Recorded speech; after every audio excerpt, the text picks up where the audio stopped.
Guys, I'm going to explain what a Mikuni PowerJet carb is. This is the VM2226. And I think people are getting hung up on the 26, 22, 24, 28, 20, 30 millimeter number after these. And it's not the size of the carb, and people are getting confused. So we're going to take one apart. So give me 1 minute. Big spring in these. Okay. Alright. Pull my slide. Alright. Look down in there, okay? This opening is 26 millimeters. Alright. When you look down in there, though, it's an oval. It's the same height, but it's not as thick. And what it is this carburetor is 22 millimeters. It is the equivalent to a 22 millimeter carburetor. Okay? So whenever you see VM20, it's 20 millimeter carb. VM22, 22 millimeter carb. VM24, 24 millimeter carb. Alright. Now, the VM22 has multiple sizes after it. They range from 22 millimeters to 30. And yes, it is this size, but it does not mean it's that size carburetor, okay? What it is I'm going to be using this, okay? It's going to go on there. And the reason I did that is because the outside diameter of that collar is 31 millimeters, and my diode takes 30 to 32 millimeters. So by putting that on, I can mount this right up 2 bolts, and I don't have to modify stuff. So, Mikuni carbs, a lot of them will come with different sizes of the intake bracket. You can buy them so that you don't have to modify a whole bunch of crap to make it work. I mean, there's a whole bunch of different designs and stuff that use different size ones of these. You know, just because it has a 30 millimeter flange on it doesn't mean it needs a 30 millimeter carb. So that motor may require a 22 millimeter carburetor. So here you go. And you got a flange or a 26 millimeter opening, like would be in this case. So to pick a carburetor and to get the correct size carburetor, it's not very hard.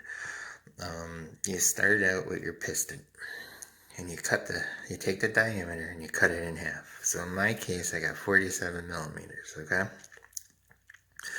So that would be 23.5, so we're looking at 23.5 millimeters. So we're gonna just get rid of the 0.5, it's not really relevant. We'll round it up, 23, okay? So it would take a 22 millimeter, 23 millimeter, or 24 millimeter carb, ideally.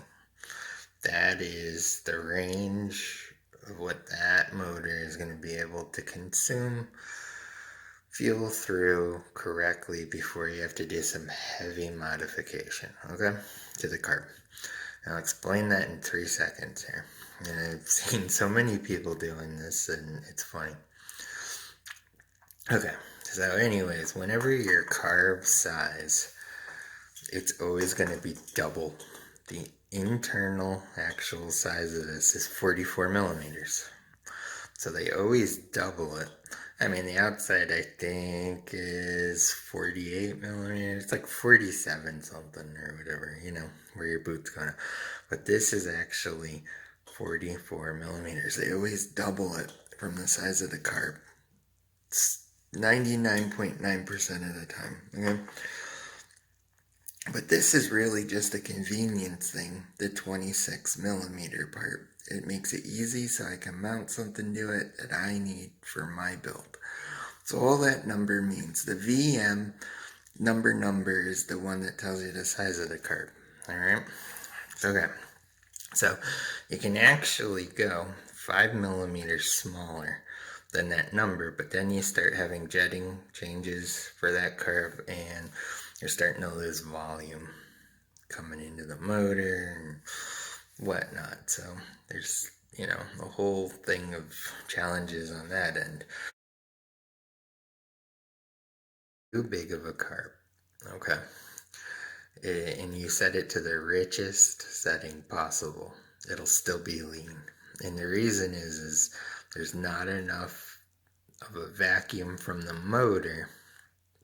Once you go over 2 millimeters from your thing, there won't be enough vacuum to actually draw enough fuel in through the idle jet. So you're going to have to enlarge stuff to get enough fuel to flow. And then you start drilling out holes and all that stuff. So you're better off to just get the correct size range of the carb that you need for your build. I mean, you get too big of a carb, you're going to run into all kinds of issues. You get too small of a carb, you're going to run into all kinds of issues. But if you keep that half piston size rule in mind when buying a carb, and you go to either one, you know, millimeter over, you'll always be in the correct range with the least amount of craziness of adjusting jets and stuff.